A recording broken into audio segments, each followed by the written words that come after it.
Good morning my dear student, जय श्री कृष्णा, राधे राधे। आपके अपने यूट्यूब चैनल गोयल इंग्लिश का आपका स्वागत है। मैं संतोष गोयल फिर आपके लिए लेके आया हूँ प्रिपरेशन का पार्ट 4। इस पार्ट 4 का जो क्लास 4 में अपन फिर अगेन 10 इंपॉर्टेंट क्वेश्चन डिस्कस करेंगे जो फुली एग्जाम ओरिएंटेड है और अक्सर एग्जाम पूछ जा रहे हैं। स्टार्ट करते हैं फर्स्ट एग्जाम्पल। और इसके बिफोर भी अपने 30 क्वेश्चन ऑलरेडी डिस्कस कर चुके हैं और आई होप वो सारे आपके लिए एग्जाम ओरिएंटेड रहेंगे और आप उनको बार बार रिकॉल करते रहेंगे, रिवाइज करते रहेंगे आप। स्टार्ट करते हैं first example. The students were awaiting dash the arrival of the chief guest. आपको याद है प्रीवियस क्लास में डिस्कस किया था, अवेट के बाद किसी वर्ड का यूज नहीं करते, देखिए मोस्ट स्टूडेंट्स में 4 करके आएंगे। अवेट 4 बोलने में सुटेबल लगेगा, विद ऑन का मतलब ही नहीं है। आपका राइट आंसर रहेगा डी ऑप्शन। मतलब अवेट के बाद 4 नहीं आता कभी भी, ये ध्यान रखने बात है। वेट के बाद 4 आता है, वेट 4। और अवेट इक्वल टू होता है वेट 4, मतलब बैलेंसिंग बराबर होती है हमेशा। अवेट का इक्वल किसके होता है? वेट 4 के। और अवेट के साथ ही डिस्कस वर्ड है और भी बहुत सारे वर्ड डिस्कस किए मैंने आपके साथ में। अटैक वर्ड है, इनके साथ किसी भी प्रपोजिशन का यूज नहीं करते आप। क्लियर दोस्तों? बहुत इंपॉर्टेंट क्वेश्चन है, अक्सर एग्जाम में आता रहता है। Second example, the kid jump. देखो जंप के साथ में 2 बातें बता रखी है वो ऑलरेडी प्रीवियस क्लास में, और फिर अगर डिस्कस करें जंप इनटू, जंप अपॉन भी होता है। इनटू किसी ऑब्जेक्ट के अंदर जाना हो आपको तो इनटू, और किसी ऑब्जेक्ट ऊपर जाना हो तो यूज करते हैं अपॉन। अब आप इजीली ऑप्शन कट कर दो, ऑफ कट हो जाएगा, ऑफ कट हो जाएगा, टू कट हो जाएगा और राइट आंसर आ जाएगा आपका the kid jump upon the chair. Clear है? तो जंप वर्ड जहां भी दिखे वहां 2 आंसर दे रहे, इनटू या अपॉन। अंदर का सेंस आ रहा है, किसी ऑब्जेक्ट अंदर जा रहा है जंप करके तो इनटू, और ऊपर जा रहा तो upon. Third example, we will discuss. देखो मैंने अभी बताया आपको, अभी डिस्कस किया आपके साथ ये डिस्कस और डिस्क्राइब, ये दोनों वर्ड अक्सर एग्जाम में आते हैं और मोस्टली स्टूडेंट्स में अबाउट करके आता है एग्जाम में। मैंने स्टार्टिंग क्लास में बताया आपको और फिर अगेन बता रहा हूँ, इस टॉपिक को मोस्टली जगह टीचर्स ने या हमने खुद ने हिंदी मीडियम में हिंदी मीनिंग के अकॉर्डिंग पढ़ा इसको, और जो कहीं ना कहीं हमारे एग्जाम्स में, कॉम्पिटेटिव एग्जाम में प्रॉब्लम क्रिएट कर रहे हैं। और ये बोलने में बहुत डिस्कस अबाउट, और मोस्ट स्टूडेंट अबाउट ही करेंगे इसमें जाते हैं, बट गलत होता है। 4 मतलब नहीं है, ऑन का मतलब नहीं है। आपका आंसर रहेगा डी ऑप्शन। किसी भी प्रपोजिशन की यहाँ रिक्वायरमेंट नहीं है, we will discuss the matter. तो ये डिस्कस और डिस्क्राइब, इनके बाद कभी भी अबाउट नहीं आता। ये सब अपने आप में सुपरफ्लस कैटेगरी में चले जाते हैं। जैसे अभी हमने कहा अटैक ऑन नहीं होता, इम्फेसाइज ऑन नहीं होता, अवेट 4 नहीं होता, कोडेड 2 और 4 नहीं होता, ऐसे और भी बहुत सारे वर्ड है। आस्क 2 और 4 नहीं होता। मैं 1 बाई 1 करके इस पूरे सेशन में सारे कवर हो जाएंगे जो भी एग्जाम ओरिएंटेड क्वेश्चन है। इररिलेवेंट क्वेश्चन आपको डिस्कस करना नहीं है, एग्जाम ओरिएंटेड क्वेश्चन वो सारे में डिस्कस करा दूंगा 1 बाई 1 करके आपको। नेक्स्ट चलते हैं फोर्थ एग्जाम्पल, ही लाफ। देखो लाफ के साथ में एज ए फिक्स वर्ड के तौर पे एट यूज करते हैं, लाफ एट। और मैंने प्रीवियस क्लास में बताया आपको, मोस्टली जो क्वेश्चन आने हैं प्रिपोजिशन में वो फिक्स वर्ड से रिगार्डिंग, फ्रेजल वर्ब से रिगार्डिंग। यूसेस वाला जो पार्ट बहुत रेयर केस में आता है एग्जाम में, और वो मैं स्कूलिंग में पढ़ाया गया था। लाफ ऑन नहीं, 4 नहीं, बाय नहीं, आपका आंसर क्या आएगा? Laugh at. क्लियर दोस्तों? ये साथ साथ आपको बहुत सारा कंटेंट रेडी हो जाएगा। और देखो मेरा ओपिनियन ये है कि आप थ्योरी कितनी पढ़ लो चैप्टर की, लैंग्वेज में याद नहीं रहेगा, अब वो प्रैक्टिस याद है। और मेरा फुली मोटिव है यहाँ पे यूट्यूब पे अपने लिए कि आपको ज़्यादा से ज़्यादा प्रैक्टिस क्वेश्चन करवाने हैं आपको, चाहे वो ग्रामर कोई भी टॉपिक हो, वो क्या कोई भी टॉपिक आपका। और धीरे धीरे सेशन कंटिन्यू रहेगा, 1 बाई 1 करके सारे टॉपिक कवर करा दूंगा आपको यहाँ से। Fifth example, the bank does not open dash Sundays. अब देखो डेट एंड डे से पहले, डेट एंड डे से पहले ऑन और सिंस 2 यूज करते हैं। मैंने कहा सिंस आने के लिए तो टेंस, स्पेसिफिक टेंस की बात होनी है, प्रेजेंट परफेक्ट कंटीन्यूअस टेंस।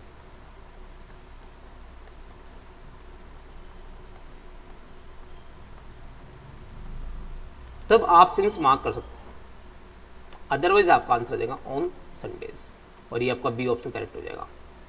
भी रटना नहीं, कॉन्सेप्चुअल पढ़ना है कि डेट एंड डे से पहले ऑन भी आता है, सिंस भी, दोनों आते हैं। ऑन मंडे बोलते हैं, सिंस मंडे बोलते हैं। ऑन नवंबर 14 बोलते हैं और सिंस नवंबर 14 दोनों बोल सकते हैं आप। डिपेंड करता है सेंटेंस की फ्रेमिंग क्या है। सिंस आने के लिए टेंस होना चाहिए वहाँ present perfect continuous tense, otherwise हम सिंपली केस में ऑन यूज करते हैं। 6th example, the Tagore was awarded to Nobel prize dash. अब देखो यहाँ फुली हिंदी में काम करें कि टैगोर को अवार्ड दिया गया नोबेल प्राइज किसके लिए, फॉर लिटरेचर के लिए, और फॉर का जो जनरली जो हिंदी में आता है वो के लिए होता है। मैंने कहा एग्जाम में यूसेज वाला जो पार्ट है वो बहुत कम आता है, वो जनरली हिंदी मीनिंग के बिहाफ पे करना होता है कि टैगोर को जो अवार्ड दिया गया वो किसके लिए दिया गया, नोबेल प्राइज का लिटरेचर के लिए दिया गया। 7th example, Ravi is married. Very important question है, एग्जाम में अक्सर आता रहता है और 99 स्टूडेंट गलत करके आते हैं। अब देखो मैरिड के साथ में स्टूडेंट क्या करते हैं, मैरिड विद लगाते हैं बहुत से स्टूडेंट, मैरिड बाय लगाते हैं, मैरिड फ्रॉम लगाते हैं और मैरिड टू, 4 बातें हैं। देखो मैरिड से कभी विद नहीं आता, बाय नहीं आएगा, फ्रॉम नहीं आएगा, सिर्फ टू आता है, और वो टू भी एक कंडीशन है सेंटेंस का फ्रेमिंग पैसिव वॉइस में होना चाहिए। मैरिड से टू भी जो आता है वो एक केस में आता है पैसिव वॉइस वाले केस में, और यहाँ सेंटेंस क्लियरली गिवन हमें कि पैसिव वॉइस में है, विद अट जाएगा, बाय अट जाएगा, फ्रॉम अट जाएगा, टू आपका करेक्ट ऑप्शन आएगा। ये वेरी इंपॉर्टेंट क्वेश्चन है, और ये आपके एक्टिव पैसिव में काम, जब एक्टिव से पैसिव बनाते हैं वहाँ भी यूजफुल होता है ये, कि जब एक्टिव से पैसिव बनाते हैं आप तो पैसिव वॉइस में टू का यूज करते हैं, एक्टिव में कुछ नहीं आता आपका। और विद बाय फ्रॉम ये किसी भी कंडीशन में देंगे, जिन भी बुक्स में गाइड्स में या कहीं भी गिवन है वो रॉन्ग है। आपको सिर्फ और सिर्फ टू याद रखना है कि मैरिड से टू आता है, वो भी पैसिव में आता है, एक्टिव में नहीं आएगा। यदि रवि मैरिड सिंपल होता है, यहाँ पे इज आर एम वॉज नहीं होता है यहाँ, जैसे मैं कहूँ आप सेंटेंस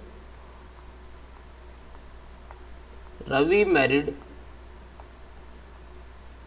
डैश नेहा, डेफिनेटली कुछ नहीं आएगा यहाँ पे, नो प्रिपरेशन आएगा। लेकिन ये संडे यूं यदि कन्वर्ट होता है Neha was married blank Ravi, definitely आपका आंसर क्या होता है, टू होता है। तभी मैंने कहा आपको आपका इंपॉर्टेंट रोल रहेगा यहाँ पैसिव इसके अंदर रहेगा। हमने जैसे इसको एक्टिव पैसिव में कन्वर्ट किया, टू यूज किया हमने, तो मैरिड वर्ड के साथ में स्पेसिफिक ये वर्ड वेरी इंपॉर्टेंट। मैंने कहा एक एक सेशन में बहुत छोटे छोटे पार्ट लिया जा रहा है, बहुत ही शॉर्ट एंड स्वीट सेशन बनाया जा रहा है, बहुत लॉन्ग और बोरिंग नहीं बनाया जा रहा है कि 1 घंटे तक इंग्लिश पढ़ रहे हैं आप। ये 10 मिनट का सेशन, 10 क्वेश्चन है, और ये 10 क्वेश्चन की बहुत सारी इंपॉर्टेंट इन्फॉर्मेशन यहाँ साथ साथ में अपन ऐड करते जा रहे हैं अपन। तो मैरिड वर्ड के साथ में कभी भी विद बाय फ्रॉम का यूज नहीं करेंगे आप, टू यूज करेंगे, और टू भी किस केस में, पैसिव वाले केस में। आप देख पा रहे हैं यहाँ पे वॉज मैरिड, और यहाँ सिंपल लिखा मैरिड एक्टिव में अपन ने, ये अपना एक्टिव फ्रेमिंग था और ये अपना पैसिव फ्रेमिंग था। क्लियर दोस्तों।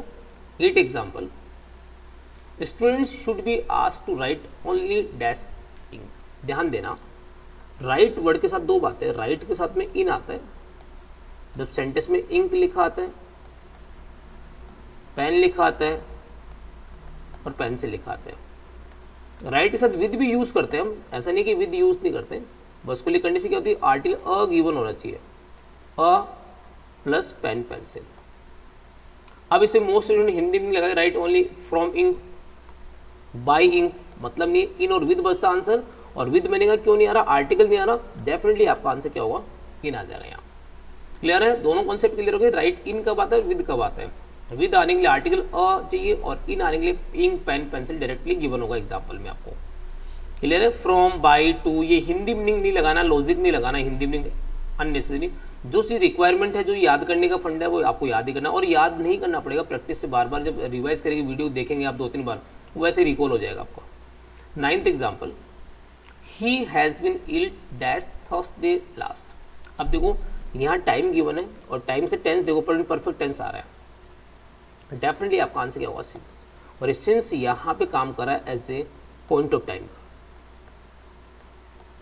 पॉइंट ऑफ टाइम का। क्लियर दोस्तों, विद इन नहीं आएगा, बाय नहीं आएगा, एट नहीं आएगा, आपका राइट आंसर आएगा सिंस। नेक्स्ट और लास्ट क्वेश्चन है, he came and said dash me. At me possible नहीं है, आउटसाइड मी पॉसिबल नहीं है, ऑफ पॉसिबल नहीं है, आंसर होगा बिसाइड। अब देखो यहाँ से मैं एक चीज़ और कंसेप्ट क्लियर कर दूँ आपका, एक कंफ्यूजिंग वर्ड कर दो एक तरह से, बिसाइड और बिसाइड्स अक्सर एग्जाम में आते रहते हैं। बिसाइड मतलब बगल में, पास में, तो बाय द साइड होता है, बगल में या पास में, और इंग्लिश में कहे तो आप कह सकते हैं by the side of. Besides का मतलब था के अलावा, के अतिरिक्त, के अलावा या के अतिरिक्त, और इंग्लिश में कहे तो आपको तो in addition to, in addition to कह दो, एल्स भी कह सकते हैं आप, एक्सेप्ट भी कह सकते हैं आप इसको, और अपार्ट फ्रॉम भी कह सकते हैं। ये सारे इसके सिनोनिम्स मैंने रेडी करवा दिए आपको। भाई मेरा मोटिव ही नहीं, टॉपिक से रिगार्डिंग तो कोई और भी अदर इन्फॉर्मेशन आएगी वो भी साथ में कलेक्ट करवा दूंगा आपको। अब ये दोनों कंफ्यूज वर्ड भी रेडी के अक्सर एग्जाम में आते रहते हैं, बिसाइड और बिसाइड्स। बिसाइड बगल में पास में होता है, बाय द साइड ऑफ होता है, और बिसाइड्स में के अलावा, के अतिरिक्त, के सिवाय, जिसको आप इंग्लिश में लाइक इन एडिशन टू कह दो, एल्स कह दो, एक्सेप्ट कह दो या अपार्ट फ्रॉम कह दो, एक ही बात है। क्लियर दोस्तों? आई होप ये 10 क्वेश्चन वेरी इंपॉर्टेंट है, और ये 10 नहीं, मैं क्वेश्चन तो 20 भी करा सकता हूँ आपको, बट मेरा मोटिव है कि सेशन बहुत छोटा होना चाहिए, जिससे आप इजीली इसको पढ़ सकोगे, इजीली देख पाओगे आप आराम से, टाइम भी ज़्यादा वेस्ट नहीं होगा, और ये 10 क्वेश्चन करके आप बहुत बड़ा कलेक्शन तैयार कर दूंगा आपको मैं। क्लियर है? Okay, thank you, take care, bye bye. मिलते हैं नेक्स्ट सेशन में फिर और अगेन 10 क्वेश्चन के साथ।